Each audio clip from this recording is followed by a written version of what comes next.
Friends, Ash here. Welcome back to It's my new channel and okay.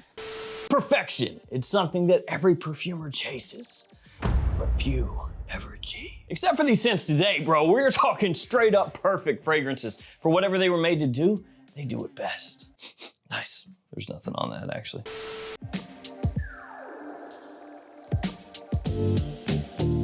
All of these are linked in the description. Let's get it kicked off with Boss Bottled. Absolute. Now, I know this isn't for everybody, but for the people that do love it, they will go to war for this scent. It smells kind of like Parfums de Marly's Carlisle, right in that wheelhouse. Sexy, classy, but a little bit mature. The patchouli note that's in here is out of this world when you compare it to just about every single other designer fragrance that has ever been made that uses the note. Talking fall and winter time, this right here is a staple. If they ever discontinue this, which if they do, I'm coming for you, Hugo Boss. Headquarters or something. Hugo Boss is not alive. I'm actually not. That's not a threat. It's not a threat. But I might leave a strongly worded review online. You don't want to see me when I'm angry. 1 star. But yeah, if they ever discontinue this stuff, I'm gonna be stacking them to the ceiling. I'm gonna just be buying all the stock up so that I always have it. Kind of like Dior Homme Intense. You know, I've got a lot of bottles of that. And actually, you know, sometimes I look at the bottles I have and I'm like, I really don't need those, but it does smell good. But maybe you look at the Boss Bottled Absolute and you think to yourself, it's not wearable enough, bro. It's just not for me. It's not the kind of thing that rustles my jimmies. Well, how about this? Myslf Le Parfum. I think that's pretty good indeed. So this is obviously the darker version of myself, you know, the more brooding, mysterious version. But it still has a nice fresh pop to it and it's still extremely wearable, which, let's be real, if you're buying a Myslf fragrance, you want that. And this is one that even I myself sometimes overlook, kind of on accident, you know, because the original one, super huge. Myslf Absolute, probably the most versatile one out there, right? And then Le Parfum, sometimes I'm like, yeah, I'll just roll with Absolute again and spray that on. Then when you go back to this, it is freaking good. It's got the staying power, the versatility, the compliment factor, fall, winter, early spring, or the evening. This stuff is fire. Now I was talking performance just a millisecond ago, talking about that one. And I'm gonna bring this one up super quickly. It's not part of the official list. Just that new Rayhaan Azul. Now admittedly, I did just get this in a couple days ago, so I haven't been able to spend a whole lot of quality time with it. You know, I've not had time to bond and really get to know it, you know what I mean? It smells similar to Dior Homme Cologne. The reason I bring this one up is because right this millisecond, as I'm filming this video, it's everywhere, bro. I'm talking everywhere, man. If you have anything fragrance related in your life, as far as social media, you've probably seen this, right? Talking Instagram, TikTok, friggin' probably Snapchat, websites, forums, everywhere. Because they did a big old party and flew out like, I don't even know how many different influencers to the Maldives. Maldives. Yeah, so basically just a billion people at the beach in pools just going like, hey, by the way, just a complete coincidence. Complete coincidence, brother, but I'm here for the Rayhaan party and it turns out it's the sickest thing I've ever smelled in my mother freaking life. It's a complete coincidence. Honest review, hashtag. So I just wanted to bring this one up super quickly. It does smell like Dior Homme Cologne. It's got that nice kind of fizzy sweetness off the top, fresh, clean, kind of a light soapiness to it. Maybe a little bit more of that light soapiness here compared to here, but still captures the essence of Dior Homme Cologne really well. The question is it crazy strong? Because that's the whole selling point. Like this stuff is pretty weak. And I can tell you off my first impressions, no, it's pretty much that simple. No. Is it stronger than Dior Homme Cologne?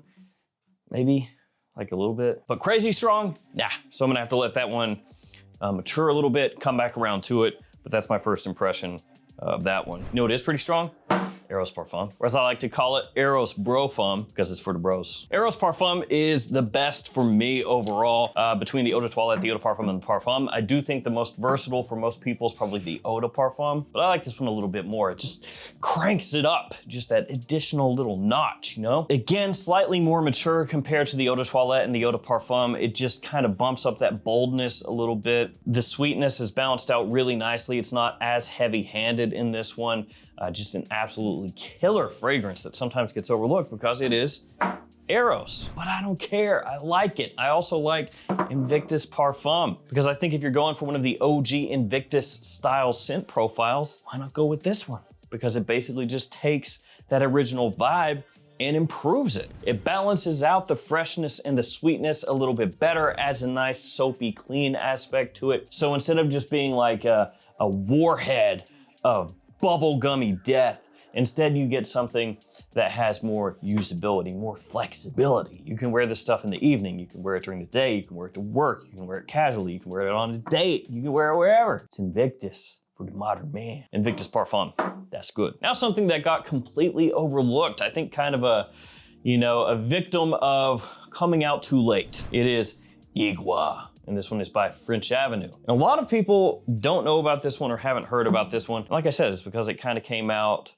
a little bit on the tail end of when it should have. It is a dupe or inspired by Tuxedo by YSL. And for a little while there, everyone wanted a tuxedo alternative, everyone. And there was Mustache Eau de Parfum, and everybody wanted that. But for a time, that was sold out. Couldn't find it. And if you could, it was on eBay, people asking $100 plus, and nobody wants to buy a $30 fragrance for $100 plus. And so yeah, there was a rush of fragrances that smelled like that.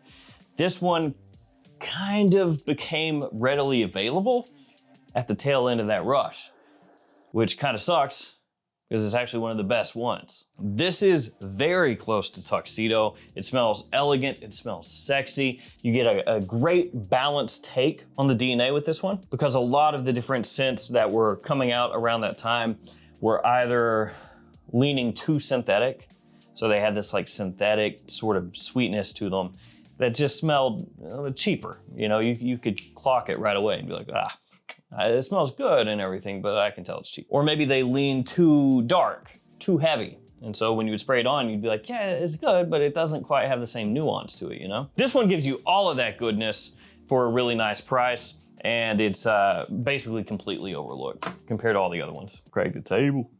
What are you making noise for? Now the next one is a summer fragrance that does last and does have nice projection to it. Solid. But you know what I like to do before that? I like to go back in time, watch Saved by the Bell on the couch. Maybe have myself a Little Caesars pizza. Ah, nice. But I can't do that. So instead, I'll just have to give you some coupon codes. Far less exciting. Here they are. They're also in the description. You can copy and paste them down there if you would like to do so. Be aware, the JOMASHOP codes, they change every quarter, and those only do work within the JOMASHOP app. So you have to have that JOMASHOP app on your phone. It's basically the exact same as their website, and then just plug the code in. Bam. Done. Then I also have codes for Fragflex, Perfume Box, Gift Express, Beauty House, and many more stores. So use those codes anytime you shop at those stores. Save yourself some cash. The next scent, Mykonos Inception. Like the film. Yeah. This right here smells similar to Imagination by Louis Vuitton, one of the more hyped fragrances of the last decade, I would say pretty easily at this point. And it has great staying power to boot, which makes sense because it's an extrait de parfum. Big issue with Mykonos was hard to find. That has been kind of the annoying part in the US anyway. Basically, you could scoop it from JOMASHOP. That's where this one was from. And then after that, they were like sold out, just nothing, wasteland. And then popping up again at Beauty House. So it's like they're making the rounds through different stores, but you know, whatever. As long as you can find them, it's all that matters, I guess, at the end of the day. And even though this is very unassuming looking, it is one of the better smelling dupe fragrances out there. Can't go wrong with Le Parfum. You just can't go wrong. This is just like the easy one. You just kind of punt it right in there. Oh, yep, that fits. And it's one of those deals where it's like the more things change, the more things stay the same to an extent. So Le Parfum came out, kind of redefined what Le Male was. It suddenly kicked off a whole new era of Le Male fragrances, and for good reason. It basically takes that original styling, you know, that lavender, vanilla sort of vibe, and then makes it into a more modern, sexy, classy evening scent. Expertly done with a nice touch of iris as well, which I'm always a fan of that. You know, you don't have to twist my arm. It's like, oh, you're putting iris in there? Do it. How much did you say you were gonna put in there of the iris? How about more? How about more? How about more? That's me. It's a problem. So with this, fantastic, fan-freaking-tastic. Now, they did come out with Le Male Elixir, which I also love, Elixir Absolute. But, yeah, it kind of slid off after that. Got Le Male in blue, which is kind of a reimagining of Le Male as a new summer type scent. It just didn't really work for me. And so, you know, it's kind of this thing, right? Le Male, oh, it's up and then it's down. So hopefully we head back up and find a new apex of the line in the not too distant future. But this right here, this is something that redefined the line for a lot of people and just fragrances in general. And since we're talking parfum versions of big lines, how about Acqua di Gio Parfum? How's about that? That's pretty good. Now, you could possibly dock this some points by saying, yeah, man, it's really good. Which that's the main operative part. It's really good, right? Don't forget that. But they basically just said, oh, we made an oopsie by discontinuing Acqua di Gio Profumo. What if we kind of bring that back? You know, we'll just tweak a couple things. That way it's not the exact same, but for the most part, everybody knows what we're doing. And they did do that. So, I mean, you could dock them points for that if you wanted. But at the end of the day, I would rather have it readily available where I can pick it up if I want to, rather than being like, oh, remember Acqua di Gio Profumo? That stuff was sick. How much is a bottle going for? Oh, never mind, I'd like to keep both my kidneys. And I've talked about this a little bit lately, but Acqua di Gio Profumo, there's a ton of fakes on eBay, an absolutely catastrophic amount of fakes. So if you go there and you see like $38, $45, $55, $65, that stuff's all fake. And so with Acqua di Gio Parfum, I welcome it back into my life with open arms. Come back to me, Acqua di Gio Profumo / Parfum, and never leave again. Check this out. Doesn't look like much, does it? This is Montagne La Nuit 2011. And it is one of those fragrances indeed where they just tell you straight up what it is, which, hey, I'm here for it. There is no way to get confused about, oh, what could La Nuit 2011 mean? Let me check the notes. Oh, look, cardamom is the first one. I know what it is. It's Invictus. So this is supposed to be La Nuit de l'Homme, but the OG La Nuit de l'Homme, because kind of like I just said, Invictus is the fragrance that everybody knows for like the classic batch, you know, the OG Invictus, where everybody goes, don't make it like they used to. That's when it was good, baby. Stuff now sucks. Yeah, it's trash. Yeah, I've been around. Yeah, I got some OG bottles. Sure do. No, you can't see them, but I do have them. Trust me. I've been around a while. And let me tell you, the modern stuff sucks donkey balls. Do you know somebody like that? I do. I know a few. While Invictus is really well known for that, La Nuit de l'Homme, same deal, guys, same deal. The OG La Nuit, that is heralded by a lot of people as like, you know, the king of the La Nuit de l'Hommes. And basically, as time went on, it got more and more watered down until it became just this pathetic, puking mirrored version, of the OG, like staring into some alternate dimension at a decrepit, decaying version of yourself. That's like what happened with La Nuit de l'Homme, except in fragrance style. And this basically says, screw all that, what if we go ahead and just make something that smells like the OG? And that's what it does. Way deeper and richer compared to your standard La Nuit de l'Homme nowadays. Much more of a robust cardamom note in there. And not that it matters, but I do have a number of Montagne fragrances I've collected over the past, say, I don't know, 3 years, 4 years, something like that. And this one is one of the darkest of the bunch. It has matured like a fine wine. So much so I actually made a standalone review for it just because it's freaking good. And you can't talk La Nuit without the One. Check that out, that's the One Parfum. That's the new one, that's the new daddy fragrance right there. They finally brought back the One, they supercharged it, they gave it a shot of adrenaline and also steroids. They shot it full of Trin and Deca just to get those numbers up, and it worked. And the One Parfum, this stuff freaking rules. Still got the One Eau de Parfum DNA in there, you know, that sort of warm, sexy, magnetic, inviting date night kind of scent profile, but made deeper, woodier, given better performance, longevity, projection, labdanum, tobacco, amber. Basically a more grown up, more well-to-do version of the One. I love it. It was worth the wait. But Dolce & Gabbana, don't do that again.